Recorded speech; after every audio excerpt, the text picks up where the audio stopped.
Espace TV, les grandes gueules, le top des GG.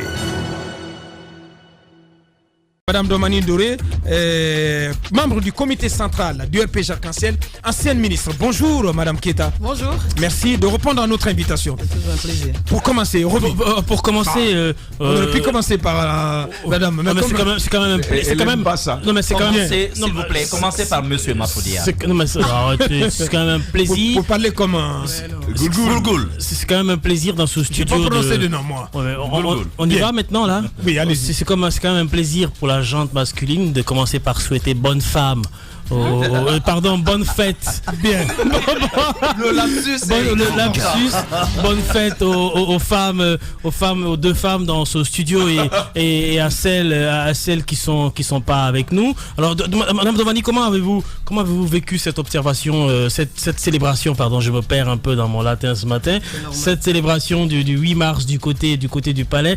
Gag dans le discours, le président de la République, on va s'amuser un peu, aurait déclaré que tout homme qui bat sa femme sera emprisonné.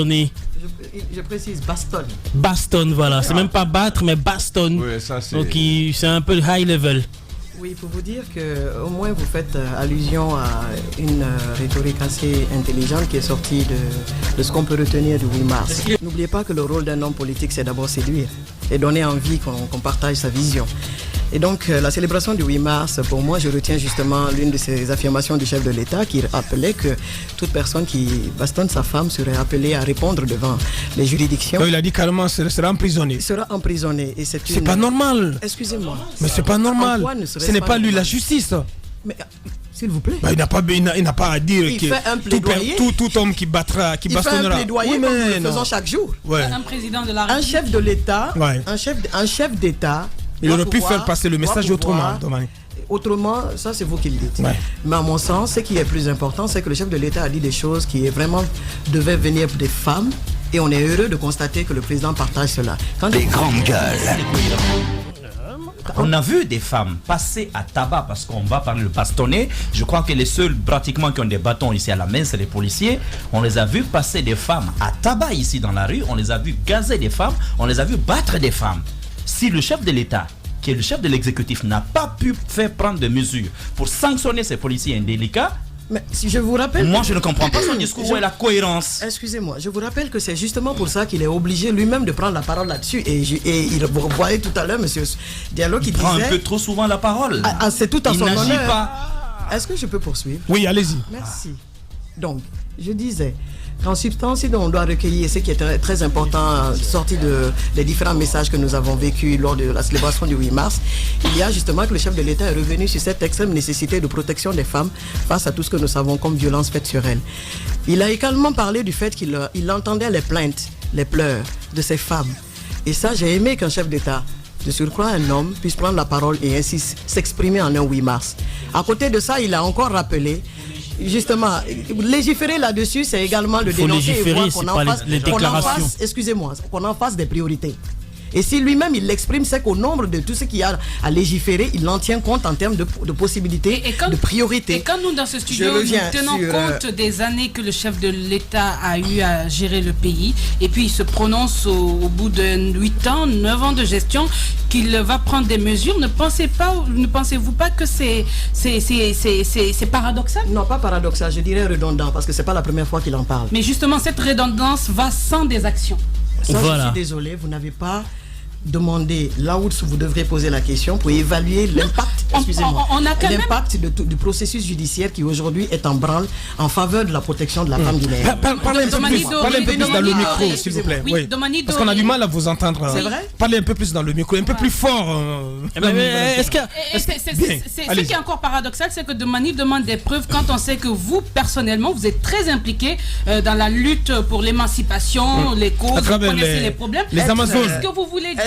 Être à l'avant-garde de la lutte ne veut pas dire renier ce qui est en train de se faire. Mais c'est déjà de savoir ce qui est fait. Excusez-moi, je dis être à l'avant-garde d'une lutte ne veut pas dire renier ce qui est en train d'être fait en faveur des objectifs qu'on veut atteindre. Mais c'est être au courant des réalités. Et vous connaissez les réalités. Je viens de vous le dire, lorsque le chef d'État prend la peine d'en parler, c'est qu'il en tient compte. Et ça, c'est une avancée. Vous savez ce qui m'écoeure dans le processus que nous vivons très souvent dans les 8 mars, c'est que des milliers et des milliers de femmes aillent s'adresser à une poignée d'hommes politiques.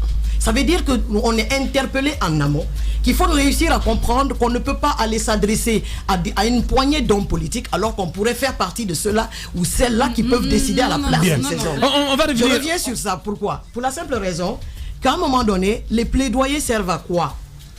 S'il faut aller s'adresser à un homme qui prend la mesure des choses et en parle même à notre place avant même qu'on ne fasse notre plaidoyer. Vous êtes en train d'encourager des propos, des discours au détriment des actions. Excusez-moi, qu'est-ce que vous appelez des actions? Non, mais vous dites que le président, au moins, il a affirmé. Mais justement, vous-même, vous dites que c'est une redondance parce que c'est fait des années, il dit la même chose. Voilà. Mais au niveau des actions... Est-ce que derrière, ma chérie, vous avez évalué les actions qui sont derrière? Allons à l'évaluation. Je viens de vous donner un indicateur. Quelle action? Cette évaluation. Moi, je viens de vous donner un indicateur. Des policiers, encore une fois, qui ont passé à tabac des femmes dans la rue, devant tout le monde, sous l'œil des caméras. Mais est-ce qu'il y a eu une seule interpellation? Excusez-moi, je vous invite à faire l'exercice qui est le vôtre, aller enquêter et revenir nous dire quelle a été la suite. Il n'y a pas eu de fuite, justement. Il n'y a pas de suite. Il n'y a pas de suite. On peut le vérifier. Il n'y a pas de suite. Il n'y a pas d'action. Voilà. Il n'y a pas d'action. Allez-y, Tamba. On va s'intéresser à cette pancarte. Vous le reconnaissez? À cette pancarte. Alors, je pense que sur le sujet, on n'a peut-être pas besoin d'aller loin à l'enquête. Vous avez parlé tout à l'heure de participation à la décision. Vous avez dit, ce qui vous dérange jusque-là, c'est de voir des femmes aller s'adresser à des hommes politiques pour obtenir que leurs préoccupations soient prises en compte, alors qu'elles auraient pu être celles-là même qui décident et qui agissent pour que ça change. On va prendre l'exemple du gouvernement. Voyez par vous-même la composition du gouvernement actuel. La proportion de femmes qu'il y a à l'intérieur de ce gouvernement-là. Et vous allez jusqu'en 2010, au moment où le président de la République arrivait au pouvoir. Dame, qu'est-ce qui a changé? Je suis tellement heureuse que vous posiez cette question parce que lorsqu'on fait l'évaluation, vous comprendrez que désormais, les femmes ne sont pas simplement représentées dans le gouvernement, mais beaucoup plus dans l'administration. Excusez-moi. C'est assez symbolique, la représentation à l'intérieur du gouvernement. Excusez-moi. La représentation au sein du gouvernement est une chose. Je reviens sur l'appareil qu'on appelle l'administration publique. Aujourd'hui, ce que moi je salue, quand vous allez vous amuser à faire le ratio aujourd'hui de représentativité des femmes dans les chaînes, en tout cas de là où se prennent les décisions, là où surtout se font des actions concrètes en faveur de l'amélioration de tout ce qu'on appelait réforme administrative, le rajeunissement et la féminisation de l'administration publique, c'est même béant. Aujourd'hui, vous avez tellement de femmes. Parfait, ça c'est intéressant ce que vous dites là. Excusez-moi, laissez-moi poursuivre, s'il vous plaît. Allez-y. Je suis assez bien placé pour rappeler combien de fois il y a eu une similitude réelle entre le fait de dédier un mandat aux jeunes et aux femmes à travers l'appareil de l'administration publique. Aujourd'hui, le nombre de femmes que nous avons comme secrétaire général, que nous avons comme chef de cabinet, que nous avons aujourd'hui comme directrice, on ne l'a jamais enregistré dans l'histoire de notre pays. Je dis encore, si on n'est pas capable de trouver les mots pour encourager ces actions, ne décourageons pas le chef de l'État sur sa lancée. Le gouvernement est le dernier seuil. Nous sommes aujourd'hui dans un engrenage. C'est pas un avis partagé par les partis. Je ne cherche pas à ce que cela soit partagé. Et il faut savoir que les femmes justement sont à saluer parce que il y a eu quelques femmes qui ont pris la peine depuis 2010 de rappeler l'extrême nécessité pour le développement de notre nation de faire face à plus de responsabilités dédiées aux femmes. Parfait. Et je crois que ce message a été potentiellement entendu. La preuve, il y a quelques années, on rappelait le fait que non, les femmes n'étaient pas assez compétentes pour occuper des postes de responsabilité. Aujourd'hui, de plus en plus, nous voyons que ce n'était pas un manque de compétences. C'est parfait. Ce que vous dites là c'était pas un manque de compétences, mais c'était un manque d'audace pour exprimer le talent qu'elles ont à travers des activités qui permettent de les dénicher. Et aujourd'hui, c'est une réalité. Voilà. Donc, Alpha a mieux fait que tout chef d'État, tout président guinéen en termes d'émancipation. Je vous donne un seul exemple. Vous confirmez? Excusez-moi, je donne un seul exemple qui doit taire tous les autres. Entre nous, combien de femmes nous avons eu ici, ministre des Finances, et qui n'est pas encore mariée? Vous l'avez eu ici où et quand? Excusez-moi. Aujourd'hui, en posant ce acte, le chef de l'État a démontré que ce qui compte, c'est d'abord amener les uns et les autres à se reconnaître dans la gestion du pays. En effet, il y a le symbole. Il y a combien de temps nous n'avons pas enregistré un jeune ministre, parce que je suis arrivé au gouvernement à 29 ans, une femme de surcroît. À cet âge, on nous dit qu'on est immature. Le président de la République a partagé son mandat avec les femmes, pour ne pas dire ses 2 mandats. Et désormais, de plus en plus, nous avons des femmes tellement tellement à des postes décisionnels, décisionnels qu'on commence à même banaliser leur présence. Et c'est à cela que nous sommes en train de travailler. Sauf qu'avant, alors ce qu'il y a, il faut qu'on ordonne parce que tout le monde ne peut pas parler à la fois. Parce qu'on est en vous avez parlé de l'histoire. Il faut qu'on Mohamed, il faut qu'on s'écoute, Mohamed, on va s'écouter. Tamba, ensuite Mohamed et pour le moment puis c'est Alpha Condé. On fait quoi de ce qu'il est en train de faire? Bien, on va aller vite, Tamba. Parfait. Alors, on voit donc, et ça c'est très très important de savoir désormais qu'il y a des femmes à des postes de décision beaucoup plus qu'avant. La question que l'on se pose. Mais écoutez, je dis que c'est bien. Merci. Je viens de le dire. Merci. Il n'est pas obligé de saluer. Voilà, donc on va avancer. Maintenant, le plus important, à partir du 8 mars, à partir du 8 mars, la question que l'on se pose, c'est celle de l'impact. L'impact de ces femmes. Elles sont présentes à des postes de décision. Vous avez rappelé secrétaire général, vous avez rappelé ministre, vous avez rappelé directrice. Tout ceci est bien. Mais est-ce que pour autant, les femmes sont devenues plus autonomes? Est-ce que pour autant, les femmes sont moins battues aujourd'hui en République de Guinée? Est-ce que pour autant, il y a plus de filles qui sont scolarisées? Est-ce que pour autant, et c'est là l'autre question, est-ce que les chances sont égalisées, hommes, femmes, dans la vie de tous les jours et dans tous les aspects de la vie de la République? Du point de vue traitement salarial, est-ce que la parité y est? Est-ce qu'une chef de cabinet et un chef de cabinet ont le même traitement du point de vue de la rémunération, du point de vue des conditions de travail aussi, hein, il faut bien préciser. Est-ce qu'il y a moins de mutilation génitale féminine aujourd'hui? Et ce dont on parle de plus, c'est quand même les crimes sexuels, notamment les cas de viol. Nous, on s'attendait à ce qu'on en parle pendant le 8 mars. Merci. Pourtant, ça a été le cas. Mais je relève aussi qu'il y a beaucoup de femmes DAF aussi. Vous savez, nous sommes dans un pays. Tu en sais quelque chose. Non, c'est tellement clair qu'on ne peut pas le nier. C'est un constat clair. Je rappelle que lorsque vous faites allusion à tout ce qui nous interpelle à la journée du 8 mars, je vous rappelle que ce n'est pas que le 8 mars que il y a des avancées enregistrées en faveur de l'amélioration de la vie des femmes dans tout ce que nous savons face à tous les problèmes qu'elles rencontrent et tout. Je veux vous dire qu'il ne peut pas avoir de changement sans d'abord le minimum qui est de pouvoir se rappeler qu'on a le droit à la parole. Oui. Aujourd'hui, l'expression, pour ne pas dire le droit à la parole, est tellement démocratisé dans notre pays que les gens en abusent. Bien. Au point de passer tout leur temps à manquer de respect à qui on veut. Aujourd'hui, hier, quand tu parlais des questions quand tu te levais contre les mutilations génitales, tu passais pour une personne à stigmatiser à mort.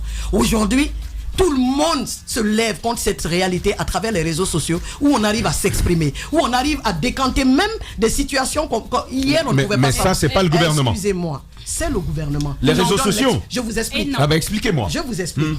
Ne pensez pas que lorsque vous êtes dans un pays, vous devez vous dissocier de ce que nous appelons l'appareil étatique. Si aujourd'hui le Guinéen n'est pas en train de vivre comme en Chine, quelques-uns parmi vous sont partis là-bas, ils ne sont pas tous, excusez-moi, la liberté d'expression est assez consacrée dans notre pays. Qu'est-ce que vous voulez? Le chef de l'État actuel, il l'a trouvé. Je reviens, excusez-moi, il n'a pas que trouvé. Il l'a garanti, protégé et accordé même un peu trop d'importance. Je reviens encore sur ce qui me paraît important à souligner.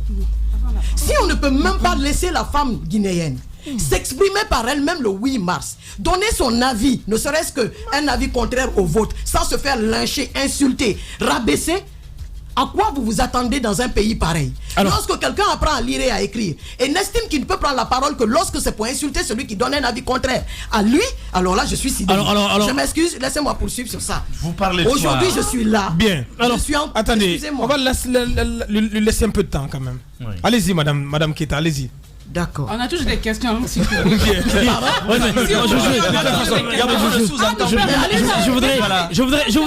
voudrais qu'on avance. Je voudrais qu'on avance un peu. Je voudrais qu'on fasse un pas de plus. Maf va revenir là-dessus. Une petite précision. Domani en parlait tout à l'heure. Mais Domani, est-ce que vous savez que la Guinée fait encore partie des pays rares où le taux est encore très élevé, la pratique de l'excision? Vous ne m'informez pas. De quoi est-ce que vous vous réjouissez alors? Je me réjouis d'un fait.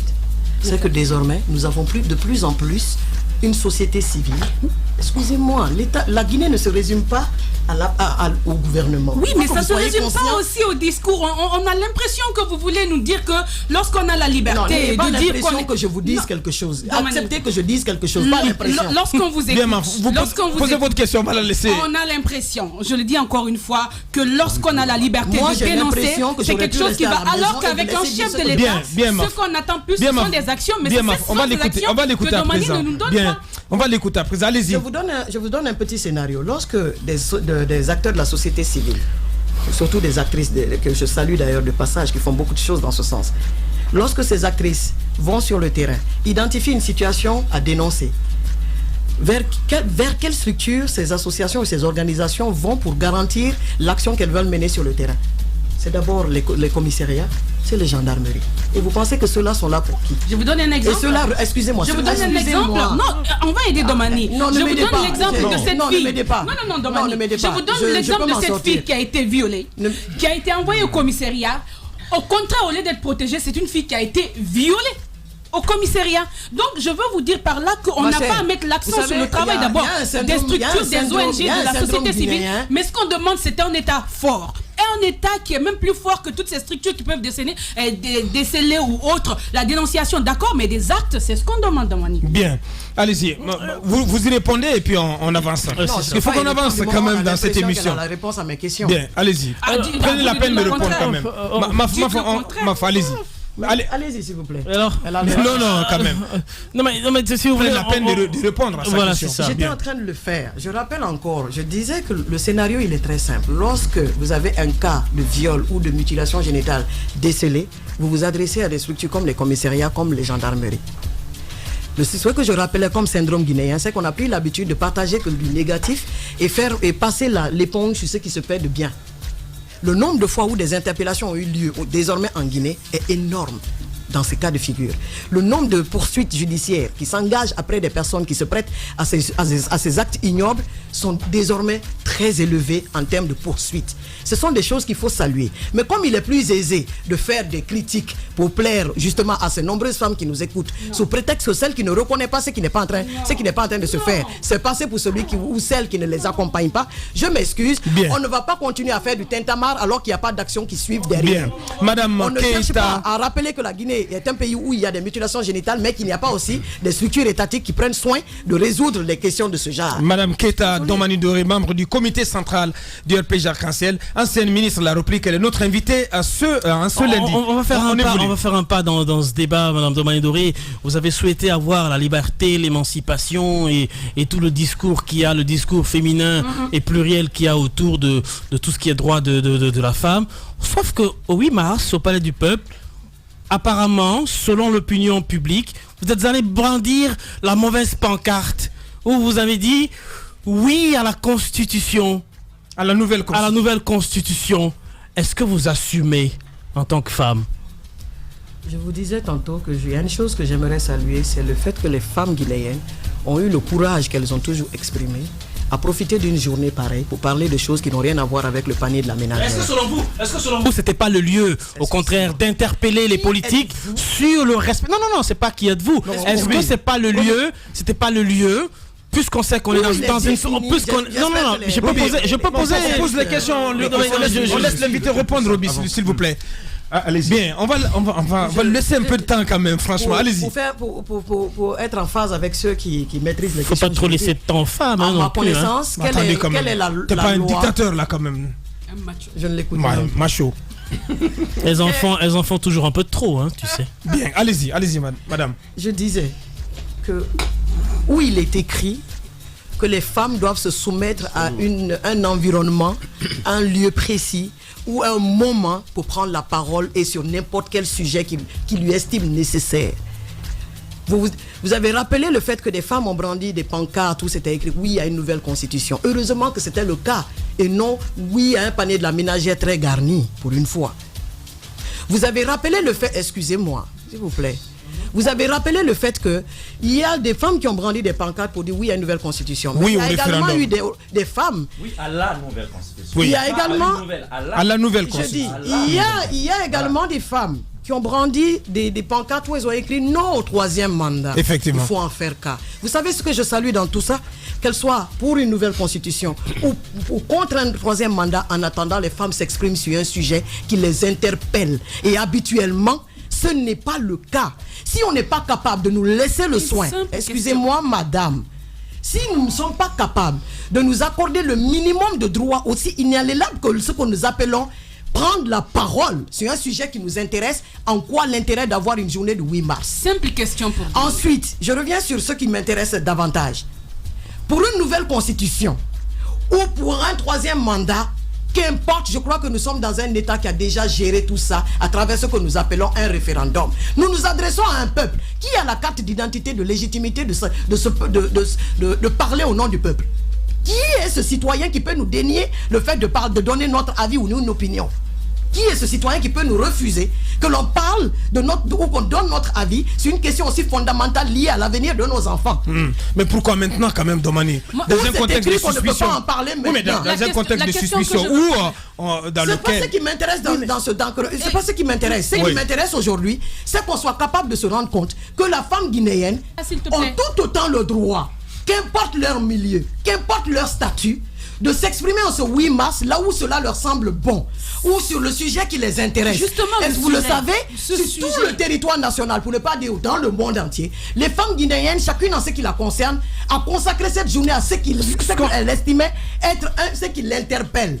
Si nous ne sommes pas capables de respecter le fait qu'on peut avoir une opinion contraire à une autre dans un pays sans se faire insulter, encore moins qu'on nous renie cela, je suis d'accord qu'on ne peut pas empêcher les femmes, qu'importe ce qu'elles sont. Et d'ailleurs, ce qui est encore dommage, pourquoi on pense que lorsque les femmes prennent la parole sur des questions liées à la Constitution, elles sont automatiquement caricaturées analphabètes? Qui vous dit que c'était des analphabètes? Vous les connaissez d'où? Comment vous pouvez vous asseoir, nous dire qu'une femme analphabète qui t'a mis au monde, qui t'a pris en charge, qui a sacrifié sa vie pour te mettre à l'école, qui t'a donné des raisons d'être ce que tu es, et que tu viennes cracher sur les réseaux sociaux, que ces femmes-là étaient des personnes manipulées? Un jeune de 18 ans qui me dit la jeunesse est manipulée, est-ce qu'on lui a demandé de boire un verre d'eau par ses narines et qu'il l'a fait? Vous pensez qu'une mère de famille peut se catapulter dans un endroit aussi important que le palais du peuple, ou une messe aussi importante pour raconter des balivernes? Comment on peut refuser que le Guinéen s'exprime dans un pays? En attendant, le peuple c'est qui? C'est toi, c'est moi, c'est chacun d'entre nous. Et chacun a le droit d'exprimer ce qu'il estime être bon. Domani. Et si d'autres femmes sont d'accord pour une nouvelle constitution, elles vous en donneront des raisons. Mais l'État a réglé tout ça parce qu'un référendum va nous départager sur ces questions. Bien, allez-y Mohamed. Justement, moi c'est à ce niveau parce que j'ai comme l'impression que Madame Domani est en train de verser dans...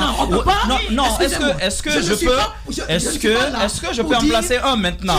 Domani. Ah non, mais attendez quand même. Si vous ne voulez pas qu'on vous pose des questions, là vous ne respectez plus les principes de... que vous me posez des questions. Ah non, mais pourquoi? Non, je suis pas parce que depuis le début vous ne voulez pas répondre à mes questions, mais pourquoi? Allez-y, posez. Posez votre question. Alors, moi je vais d'abord faire une observation. Madame Domani est d'abord notre invitée, pas d'abord en qualité de femme. Moi j'ai écouté bien le libellé du sujet, mais d'abord en qualité de membre du comité central du RPG Arc-en-Ciel. Effectivement. Voilà. Donc, je pense qu'il serait mieux de parler au nom du RPG Arc-en-Ciel. Ça, c'est un. Et à mon nom propre. Je peux terminer? Je peux au moins faire mes observations? Allez-y, vous avez écouté. On n'a plus que 5 minutes avec Justement. Alors, ça, c'est un. Secondo, je pense qu'il y a quand même une dose de populisme qui veut aujourd'hui que Madame Domani veuille parler au nom des femmes. Elle est d'abord politique, je peux. Non, je vais le dire, vous allez répondre tout à l'heure. Ce sont mes observations, c'est que vous glissez d'une chemise, en fait d'un manteau à un autre. Là, vous êtes en train de parler au nom des femmes. À ce que je sache, vous êtes d'abord politique, vous avez un groupe également politique, Guinée Audacieuse, mais vous n'êtes pas, comment on appelle ça, militante, notamment reconnue des droits des femmes dans notre pays. Je comprends que vous soyez indigné de voir des gens insulter des femmes qui ont porté des pancartes. Nous-mêmes, vous avez eu la preuve tout à l'heure dans ce studio, des gens qui nous attaquaient ou qui attaquaient Aboubakar parce qu'on donne la parole à des gens qui promettent le troisième mandat. Ça s'appelle de l'infantilisation de la femme. Non, ce que je veux rappeler, c'est que nous, par exemple, médias, nous avons l'obligation de donner la parole à tout le monde. Tant qu'on ne viole pas encore la loi. C'est un principe. Donc, ceux qui veulent défendre le troisième mandat auront droit à la parole. Ceux qui sont contre auront droit à la parole. Voilà. Maintenant, moi, je veux comprendre. Madame Domani Doré, vous venez de dire qu'il va y avoir référendum. Il va y avoir référendum sur quoi? Je disais. Et quand est-ce que ce référendum est prévu? Vous venez de dire qu'il va y avoir référendum. Quand et sur quel sujet? Parce qu'un référendum, c'est pour poser une seule question. Ouais. Quelle est la question qui va être posée aux Guinéens? Quand cela va être fait? Et en plus, est-ce qu'elle va porter donc sur la nouvelle constitution? Parce que sur les pancartes, on lisait la nouvelle constitution comme si le texte était déjà prêt. Je veux vous dire que nous ne Tu n'en sais rien, peut-être? Nous ne sommes pas un pays sur une autre planète. Ce qui est en train d'arriver en Guinée n'est pas, c'est pas un fait nouveau. Ni extraordinaire. Ni extraordinaire. Ce qui est extraordinaire. Dans tous les pays du monde, dans toutes les nations constituées, l'on reconnaît à une nation que son peuple ne peut pas avoir le même avis sur tout. Même dans la famille, ce qu'on appelle l'ensemble le plus nucléaire que représente la famille, nous ne sommes pas d'accord sur tout. Pour éviter justement que l'on pense que d'autres devraient être mieux placés pour avoir raison ou non, l'État a prévu des rudiments, pour ne pas dire des process ou des outils, pour nous permettre de passer à autre chose qui est résumé à ce que nous appelons le développement. Vous voulez qu'on continue à raconter nos chicaneries dans nos chambres, sur les réseaux sociaux, et ne pas poser le débat comme il devrait se faire sur la place publique? Qui est-ce qui interdit aux Guinéens? En quoi est-ce un crime de rappeler que nous sommes dans un État qui n'est pas un autre ou un État nouveau, pour se rendre compte que lorsqu'on est en train de ne pas nous entendre sur une question, on doit nécessairement aller vers ce qui peut être l'outil que le peuple qui peut dans son ensemble va utiliser pour arrêter de tourner en rond. D'accord. Répondez maintenant à ma question. Mais je viens de répondre à votre question. Non. Vous avez dit qu'il va y avoir référendum. Je viens de répondre naturellement à votre question. Est-ce que ce référendum-là est prévu? Et quelle est la question qui va être posée? Parce qu'un référendum, c'est une question. Vous êtes oui ou non contre quelque chose. C'est quoi la question et c'est quand? C'est pourquoi, en tout cas, je peux répondre pour le moment. En tant que femme politique, je vous informe que nous avons un collectif de jeunes femmes politiques qui avons envisagé de lancer le grand débat national sur la question ou la problématique de la constitution en Guinée. Parce que pour nous, il ne s'agit pas de s'asseoir et d'estimer que l'on doit parler ou pas de la constitution ou d'un référendum ou non. Ce qui est important pour nous, c'est que chaque fois que désormais il y aura un débat national, les femmes auront leur mot à dire. Que celles qui sont dans la société civile en fassent autant. Celles qui sont dans la politique en fassent souvent. Parce que une chose reste claire, cette constitution, je crois que nous sommes tous d'accord que cette constitution ne reflète pas l'avis du peuple. Bien. Ça c'est votre avis. Alors, on n'est pas tous d'accord. Dernière question. Non, ça c'est votre question. Mohamed, s'il vous plaît. Voilà, c'est une vérité, mais n'en faites pas une vérité pour tout le monde. C'est un problème. Voilà. Le chef de l'État actuel est élu sur la base de cette constitution. La question est résolue. Domani Doré, pour ou contre une nouvelle constitution? Dernière question. À ce jour, je ne pourrais donner mon avis que lorsqu'on va finir avec ce marathon dont je vous ai parlé tout à l'heure. Ce débat national va également recueillir mon avis personnel et bien entendu la majorité primera sur la minorité. En définitive, et les résultats de ce débat national permettra justement que nous ayons l'avis de ces femmes. Bien, en définitive, vous êtes outré par les réactions indignées suite à ces pancartes. Pas simplement outré. Pas simplement outré. Mais est-ce que vous êtes surprise de quoi? De cette intolérance politique qu'on a observée. Est-ce que ça vous surprend? Ça ne me surprend pas, mais ça me désole. Parce qu'en attendant, la démocratie tire son sens. Oui, parce qu'on a toujours vécu dans ça. C'est en fait ce qui m'interpelle ce matin. Avoir votre réaction, c'est comme si vous aviez été surprise de voir ce qui a pu arriver. Mais on sait tous que c'est comme ça. Ouais. Quand vous la violence du débat politique en Guinée, c'est pas une nouveauté quand même. Il y a eu une idée avancée par Mme Bafoudia ici. Et lorsque vous avez, par exemple, une femme, surtout moi, tous les matins, je suis le maximum d'injures possible. Chaque fois qu'une femme s'exprime, allant dans le sens contraire à ce que quelques hommes ne veulent pas, le mot le plus simple qui leur sort, excusez-moi, c'est une prostituée, c'est une pute. On a pris cette habitude. Quand c'est un homme, on dit bon, ça passe. Quand c'est une femme, non, nous c'est des vendus. C'est des vendus. Voilà. Quand c'est une femme, c'est une prostituée. Bien. Comme si il ne soit pas capable. Les femmes dans cette Excusez-moi. Merci Mohamed, on ne peut plus aller au-delà parce que nous devons recevoir notre second invité. Merci à vous, Madame Domani Doré. Vous allez fixer cette caméra en 1 minute. Vous vous adressez aux femmes de Guinée et à tous nos millions d'auditeurs et de téléspectateurs. Femmes de Guinée, je prends ce micro pour vous dire ce matin que nous avons perdu un premier combat. C'était celui d'inscrire notre nom dans l'histoire de ce pays et de l'Afrique qui ne retient que les pères de l'indépendance. Cette phrase, cette expression, on dit les pères de l'indépendance, alors que les femmes ont contribué à ce que nous obtenons notre indépendance. Il n'est plus question de permettre aux hommes, malgré qu'ils soient nos partenaires, de porter nos espoirs, de porter nos préoccupations, de porter nos problèmes parce qu'on peut les exprimer. Nous sommes disposés à accompagner toutes celles qui voudraient partager leur message et vous rendre compte qu'aujourd'hui, malheureusement, même quand une femme guinéenne veut se reconnaître guinéenne en profitant des opportunités qu'offre aujourd'hui la mandature du professeur Alpha Condé, elle s'asseye en se disant qu'il ne faut pas que ça passe pour une trahison pour mon parti politique. Parce que oui, quelques partis politiques instrumentalisent les femmes de manière à ce qu'elles ne se reconnaissent pas. Pour ne même pas dire les femmes, le peuple. À ce que certains ne se reconnaissent pas en leur état. Et pour cela, sincèrement, je vous interpelle. Mais je sais que vous êtes déjà conscient de l'enjeu qui nous attend. Bien. Et ensemble, nous allons réussir cela. Madame Keita Domani Doré, elle était notre première invitée en ce lundi. Espace TV, les grandes gueules, le top des GG.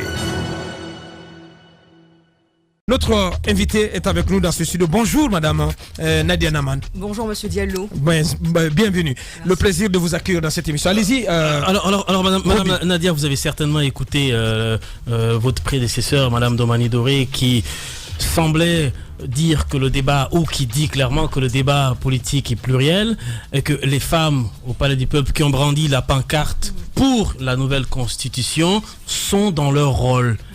Est-ce que ils sont dans leurs droits? Donnez-nous un peu votre avis. Vous avez compris l'irruption de la politique dans la fête. Dans la fête des femmes. De la femme. Alors moi je regrette assez amèrement que Madame Domani ait refusé cette idée de débat contradictoire, hein. Mais il faut dire que ça ne me surprend guère parce que le chef de l'État en 2010 avait refusé d'affronter le chef de file de l'opposition et que là on avait une occasion formidable plutôt que de se battre, de débattre sur le fond, parce que moi je suis très très sensible au respect de vos auditeurs qui il faut rappeler donc, que je tenais à le il faut rappeler qu'elle n'était pas prévenue. Elle n'était pas prévenue. Écoutez, pour face à face, c'est important. Alors, cela dit, revenons à cette question effectivement de liberté d'expression. Je ne suis pas d'accord avec vous, mais je me battrai jusqu'au bout pour que vous puissiez vous exprimer. Mais, cela dit, ne peuvent prétendre au bénéfice de la liberté d'expression ceux qui en usent de manière perverse. Or, à quoi est-ce qu'on a assisté? On a assisté à la diffusion de messages dont la nature met en danger les fondements même de notre République, les fondements de paix et de justice. Et je suis désolée, en tant que politique, il faut plutôt agir en termes de responsabilité plutôt qu'en termes de liberté. On ne peut pas user de la démocratie, pardonnez-moi, je termine là-dessus, Monsieur Roby, on ne peut pas user de la démocratie en abusant et en pervertissant les fondements. C'est ce que j'aimerais signifier. J'ai envie de comprendre, j'ai envie quand même de comprendre l'utilisation de l'expression pervertissant quand on sait quand même que dans une entité publique, comme l'expliquait Madame Domani Doré, 100% de personnes ne peuvent pas être d'accord sur une idée. Est-ce que, selon vous, ces femmes qui étaient au Palais du Peuple, qui ne représentent pas toutes les femmes de la Guinée, n'avaient pas le loisir, la liberté de s'exprimer sur une question politique qui les concerne? Vous n'êtes pas d'accord avec Domani? On va y arriver, camarade chéri, que ces femmes étaient dans leur droit, dans leur rôle et dans leurs droits. On va y arriver, cher monsieur Diallo. Oui. Alors, il faut dire ceci, les vidéos où ces femmes ont été grassement rémunérées ne vous ont pas échappé, hein, malheureusement. Moi, je trouve extrêmement... Moi, je condamne pas ces femmes. Tous ceux qui leur font un mauvais procès, mais c'est malvenu. Je leur en veux pas, il faut se garder de toute condamnation définitive vis-à-vis de ces femmes. Leur ignorance est exploitée, leur misère est exploitée, et leur naïveté, pardonnez-moi, leur naïveté, monsieur Onnier, leur naïveté est également exploitée. Moi, je ne condamne absolument pas ces femmes, c'est plutôt des personnes, parce qu'elles font office de bouc émissaire, hein. On a des personnes, des maîtres d'œuvre tapis dans l'ombre, confortablement assis, qui tirent les ficelles, et c'est d'une lâcheté extraordinaire. Ces femmes-là sont nos mamans, et il est de la responsabilité des partis politiques que nous sommes de faire œuvre de pédagogie vis-à-vis d'elles, pour leur expliquer à quel point le projet qu'elles portent est porteur de germes extrêmement dangereux pour la quiétude de ce pays, et cette République est déjà faible. Bien, allez-y, Mafouda. Qu'est-ce que vous dites par rapport à l'autre partie, ces autres femmes qui sont sorties, qui ont brandi d'autres pancartes comme quoi un troisième mandat. Écoutez, ces femmes qui étaient là se sont exprimées sur la question du troisième mandat. Votre président les a d'ailleurs félicités. Hein. Et là, c'est d'Alain Diallo. Oui, parce que là, il fallait. Écoutez, c'était à mon sens fondamental de montrer à l'opinion publique nationale et internationale que ces femmes qui étaient présentes ne représentaient aucunement la moitié, les plus de 50%. Ce que j'aime dans votre propos, si vous permettez les gars, celle-là aussi ne pas dans leur rôle. Ce que j'aime dans votre propos, ce que j'aime dans votre propos, c'est que les premières sont naïves, manipulées, exactement, pour les autres c'était opportun de réagir. Alors vous voyez un peu, finalement, est-ce que tout le monde n'a pas manipulé tout le monde? Corolla Junior. Il ne manquait que ça. C'est pas possible. Là, Junior, il dit, vous la laissez elle donc parler sans. Je m'attendais à ça. À sa guise. Il dit, tant d'opposants. Mais non, c'est pas possible. Là, Junior, mais moi, je pense que pour répondre à ces éléments de ton. Moi, je pense que. Il faut partir d'un point, d'un postulat important. Moi, j'aimerais dire à quel point je regrette, parce que on a un événement qui permettait de fédérer. On a un événement qui permettait de parler de la journée internationale des femmes. En lieu et place de la journée internationale des femmes, on avait la journée internationale du plébiscite dans le 3e mandat en faveur du président Alpha Condé. Je termine là-dessus. J'aimerais quand même que l'on revienne à l'essence même de la journée des femmes. C'est quoi la journée des femmes?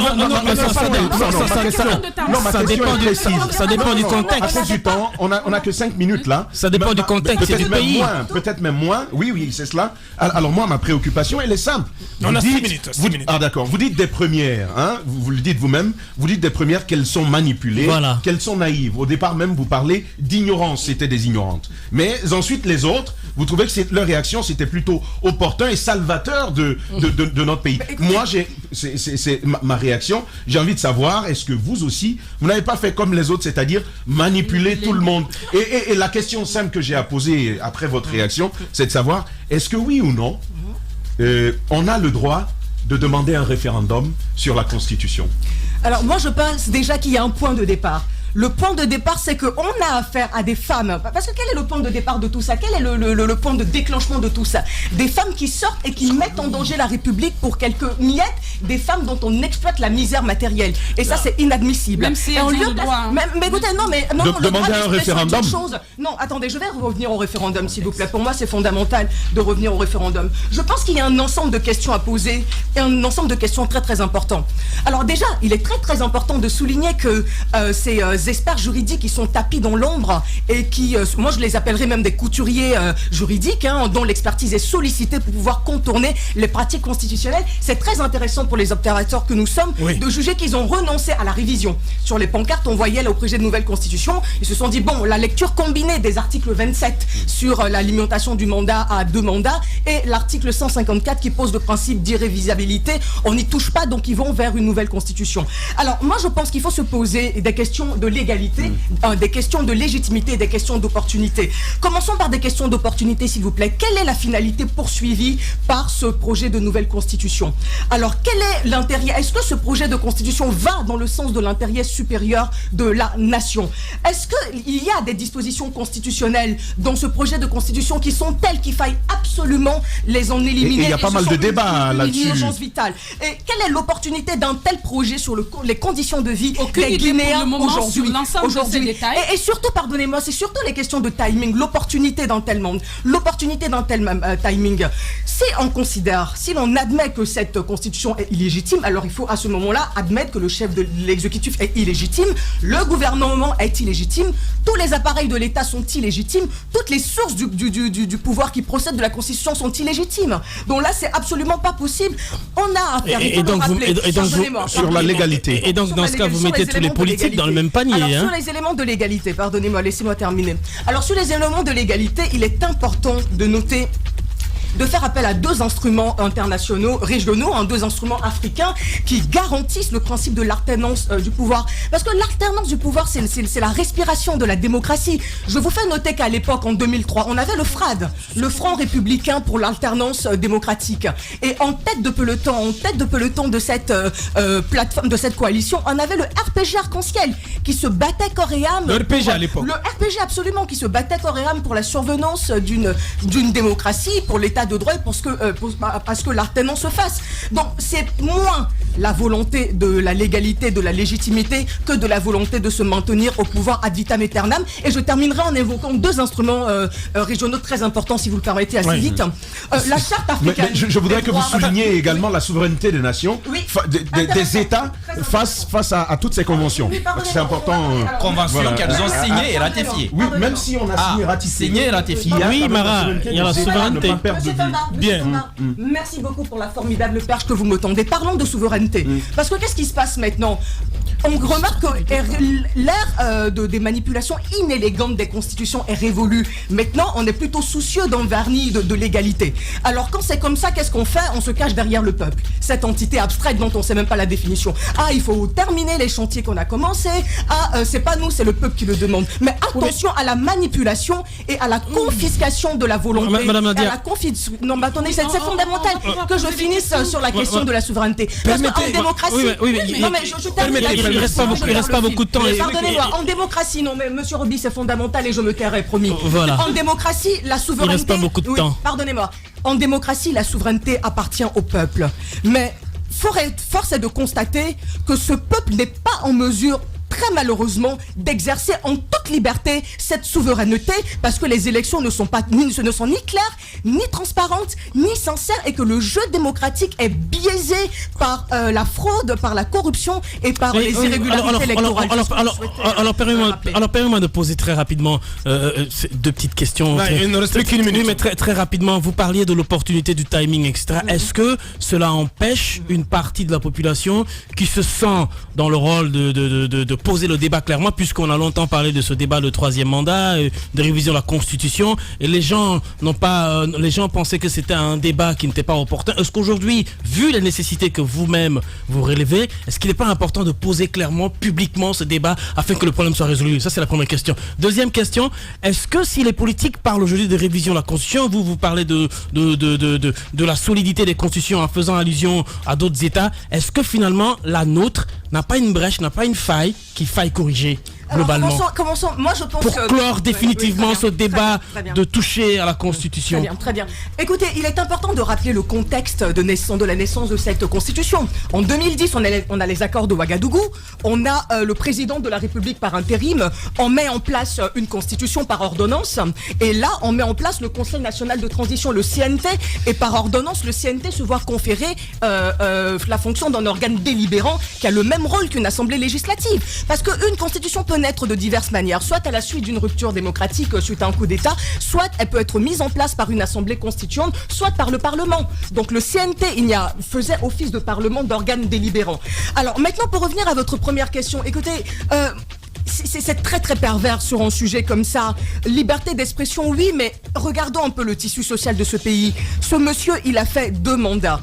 Il a fait 2 mandats et il est temps qu'il écoute le peuple. Parce qu'il est inadmissible de s'enfermer dans une logique implacable qui voudrait que la porte de sortie, qui voudrait qu'il y ait 2 portes de sortie pour les chefs de l'État, soit le cercueil, soit la prison. Non, Alpha Condé peut sortir de ce pays par la tête haute, pardonnez-moi, en s'adonnant à des activités de fondation. Tenez, parlons de... Pardon. Oui, non mais l'opportunité du débat, écoutez, il n'y a pas de débat en l'Espagne. Le rôle de cette opposition pendant les 2 mandats du chef de l'État, moi je veux bien comprendre. Quand on prend le chef de file de l'opposition, on verra que dans malheureusement, le temps qui nous est imparti est clos. Non, chère madame. Malheureusement, le temps qui nous est imparti est clos. Oui, en 30 secondes, s'il vous plaît. Mais on ne peut pas faire ce procès à l'opposition qui, depuis 2010, a payé en lourd tribut de manifestation en manifestation à exiger le respect des calendriers électoraux, à se battre pour que les élections se fassent à bonne date. Mais quand on est dans un pays censé mettre un état de droit et que le calendrier électoral dépend de l'humeur du chef de l'État, qu'est-ce qu'on fait? L'opposition aussi se bat. Mais dans cette affaire de 3e mandat va bien au-delà de l'UFDG. J'en appelle à une union sacrée. Tous les partenaires qui peuvent se coaliser, il est temps de faire taire nos divergences, de se lever, de dire non au 3e mandat pour éviter que ne triomphe la médiocrité, pour éviter que ne triomphe... Bien, Madame Nadia Naman, elle est chef de cabinet du président de l'UFDG, elle était notre invitée, le temps était court. Ce que nous allons faire, c'est de remettre ce débat et on va la réinviter dans ce studio pour une interview beaucoup plus en profondeur. Espace TV, les grandes gueules. le top des GG. Merci de nous regarder. Vous qui suivez donc la télé depuis Sangaredi, depuis Kamsar, depuis Bokeh Centre. Merci de nous choisir. À présent, notre invité, monsieur Mansour Kaba, président du PAG. Il est avec nous. On va évoquer avec lui la question des déguerpissements en cours sur le site du centre directionnel de Coloma. Bonjour à vous, monsieur le président du PAG. Bonjour, monsieur. Bienvenue. Bonjour à tous les journalistes. Bienvenue dans ce studio encore une fois. On a suivi de manière spectaculaire le déguerpissement du côté de Kaporora et bientôt certainement Kipé 2. On va revenir.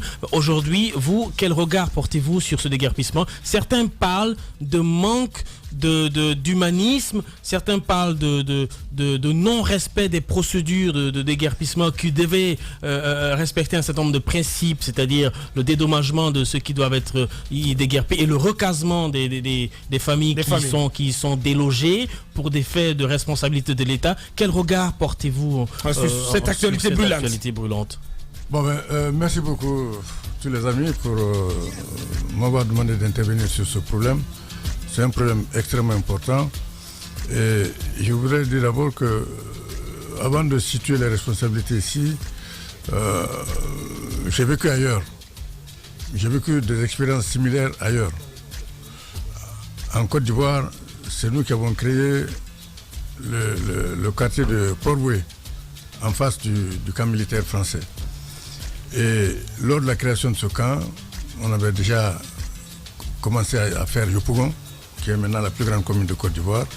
C'est une nouvelle ville que nous avons créée de toutes pièces, en détruisant la forêt, les plantations pour faire la ville nouvelle de Yopougon.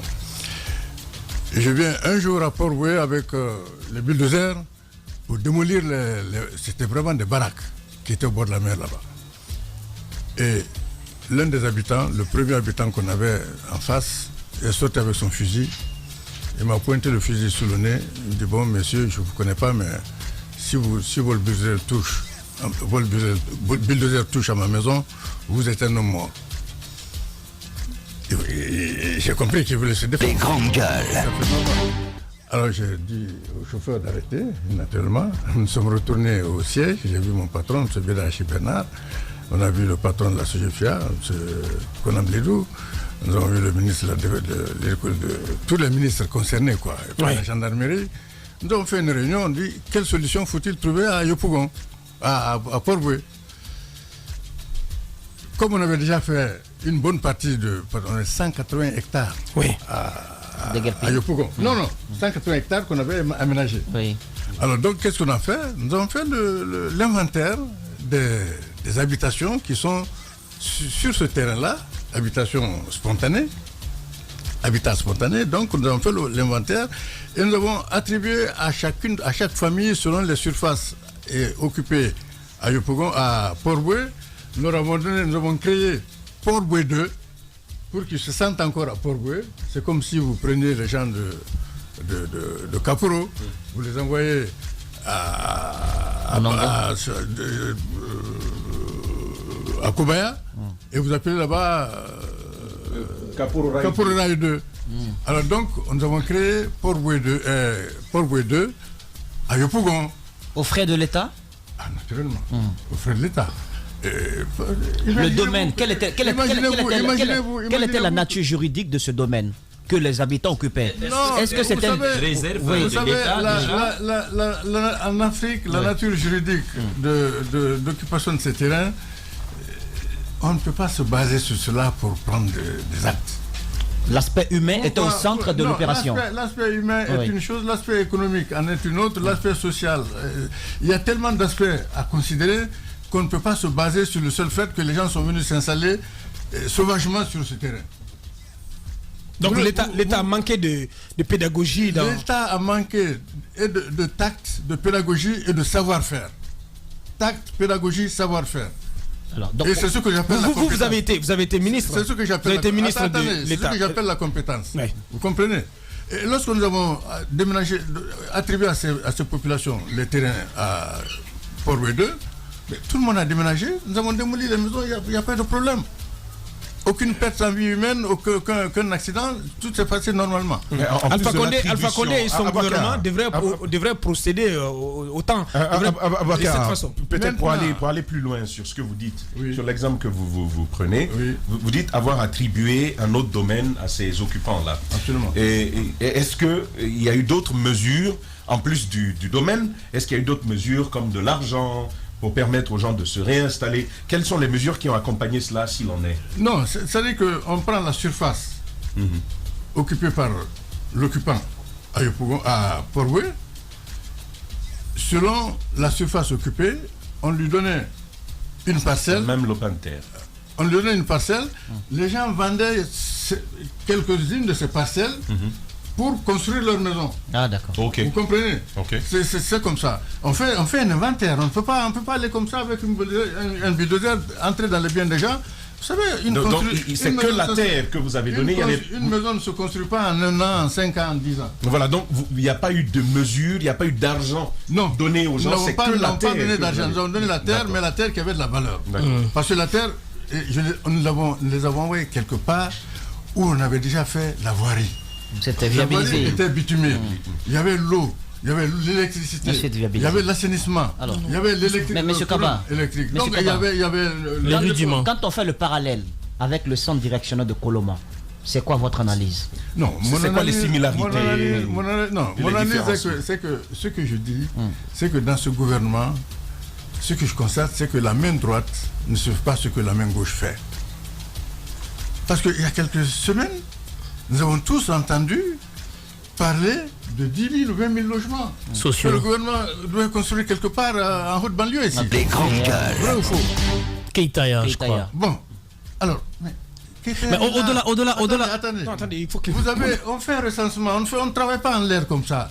On fait un recensement. J'entends parler de 10 000 personnes à Coloma. 10 000 personnes? Mais prenez 5 personnes par famille. Ça vous fait 2 000 maisons. 2 000 logements. Les 2 000 logements... On les trouve dans les 10 000 sans aucun problème, ou les 20 000 que les Chinois doivent réaliser. Et où j'ai même entendu, à cette occasion, un grand ministre, le Premier ministre, dire qu'il n'y a pas de Guinéens capables de gérer ce chantier. C'est pour cela qu'on attend encore. Je vous assure. Or, nous avons fait ce travail en Côte d'Ivoire. Les grandes gueules. C'est passé il y a 45 ans. Mais justement, il y a 45 ans que les Guinéens ont fait la Côte d'Ivoire.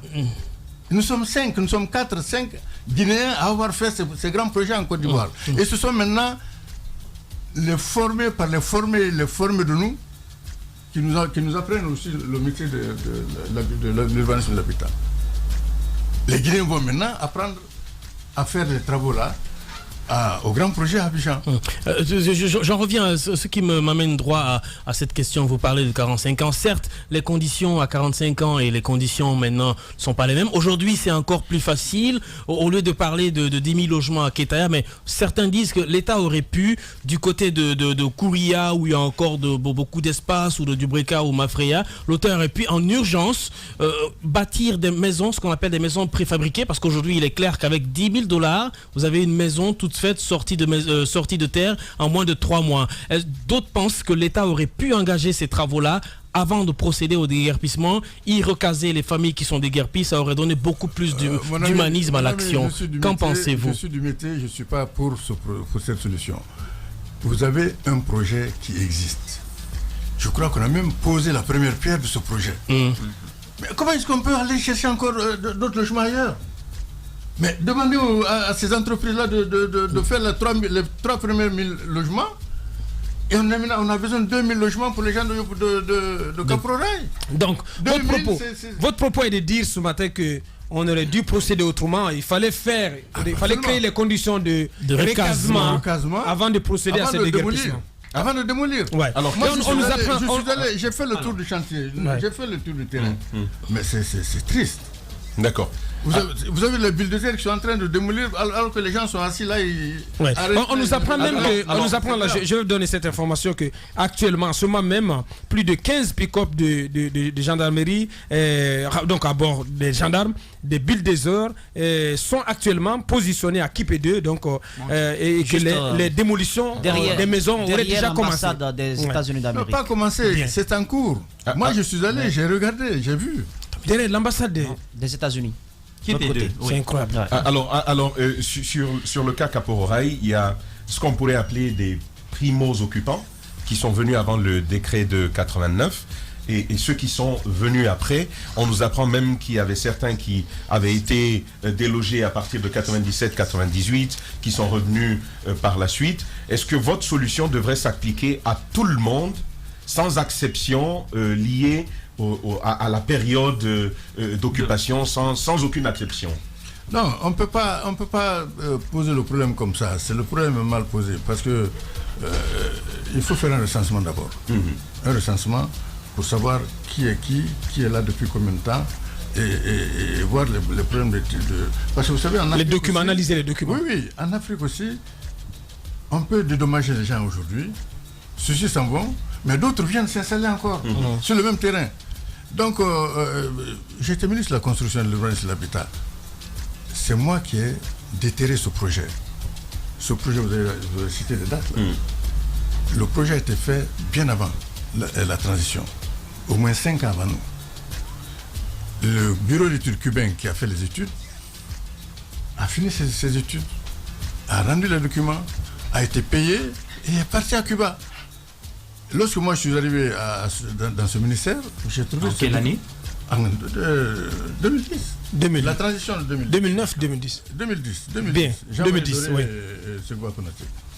Le premier ministre Jean-Marie Doré et le président Sékou Konaté. Donc j'ai trouvé ces documents sous la poussière. Je les ai regardés. J'ai dit, mais ça c'est extrêmement important. On ne peut pas laisser ça comme ça, des dossiers comme ça, dormir. C'est moi qui ai repris le dossier, qui l'ai remis sur la table.